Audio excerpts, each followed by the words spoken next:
आकाशवाणी भोपाल से प्रस्तुत है झाबुआ जिले की चिट्ठी। आलेख हरीश कुमार यादव। वाचन स्वर दीपा सिंह। झाबुआ जिले में जब से नौतपा शुरू हुआ है तब से ही मौसम के तापमान में धीरे धीरे कमी आनी शुरू हो गई है। पिछले 2-4 दिनों से क्षेत्र में बादलों की आवाजाही बनी हुई है। दिन के तापमान में तो मामूली उतार चढ़ाव बना हुआ है, लेकिन रात के तापमान में बढ़ोतरी दर्ज हो रही है। मौसम विभाग आगामी दिनों में ऐसा ही मौसम बने रहने की संभावना जता रहा है। जिले में लोकसभा निर्वाचन के लिए 13 मई को तीनों विधानसभा के 981 मतदान केंद्रों पर वोट डाले गए। झाबुआ जिले में 72.43% मतदान हुआ। मतों की गिनती 4 जून को शासकीय पॉलिटेक्निक महाविद्यालय में सुबह 8 बजे से शुरू होनी है। विधानसभा झाबुआ में 17, विधानसभा थांदला में 16, विधानसभा पिटलावद में 15 राउंड में मतगणना होगी। मतगणना की तैयारियों के लिए पीपीटी के माध्यम से प्रशिक्षण दिया जा रहा है। जिले में द्वितीय नेशनल लोक अदालत का आयोजन 11 मई को किया गया।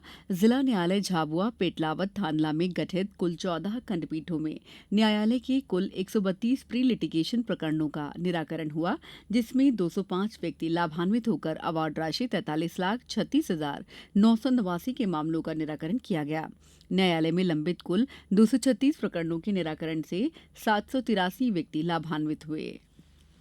झाबुआ कलेक्टर और अध्यक्ष जिला साक्षरता मिशन प्राधिकरण की टीम के अथक प्रयासों से 17 मार्च को उल्लास नवभारत साक्षरता मूल्यांकन परीक्षा में लक्ष्य के खिलाफ 100% असाक्षरों को सम्मिलित कराया गया। इस सराहनीय कार्य के लिए झाबुआ जिले को लगातार चौथी बार पुरस्कृत किया गया। जिला कलेक्टर नेहा मीना ने कहा है कि 5 जून के बाद साक्षरता कार्यक्रम को पूरे जिले में सघन रूप से संचालित किया जाएगा।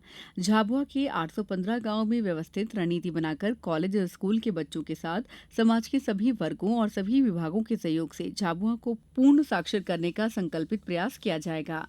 झाबुआ में उल्लास नवभारत साक्षरता अभियान की नोडल अधिकारी जगदीश सिसोदिया ने बताया कि 2011 की मतगणना के अनुसार 2,90,873 लोग निरक्षर हैं। उल्लास नवभारत साक्षरता अभियान के तहत झाबुआ जिले में अभी तक 5 बार परीक्षा आयोजित की गई, जिनमें से 2,01,056 में से लगभग 1,57,000 लोग उत्तीर्ण हुए हैं। झाबुआ कलेक्टर नेहा मीना और मुख्य चिकित्सा और स्वास्थ्य अधिकारी डॉक्टर बीएस बघेल ने जिला जेल में बंदियों के लिए टेली मेडिसिन कंसल्टेशन की शुरुआत की, जिससे अब बंदियों को बार बार डॉक्टर के पास ले जाने की जरूरत नहीं पड़ेगी और वरिष्ठ डॉक्टरों से डायरेक्ट ई संजीवनी के तहत उपचार दिया जाएगा। ई संजीवनी सेवा के लिए डिस्ट्रिक्ट मॉनिटरिंग और इवोल्यूशन ऑफिस ने डॉक्टर सरिता यादव को प्रशिक्षण दिया गया। झाबुआ में मुख्य चिकित्सा स्वास्थ्य अधिकारी डॉक्टर बीएस बघेल द्वारा विकासखंड राणापुर के अंतर्गत ग्राम मातासुला में विशेष टीकाकरण अभियान के अंतर्गत मिजल्स का सर्वे सत्यापन किया गया और आवश्यक सुधार के आदेश दिए गए।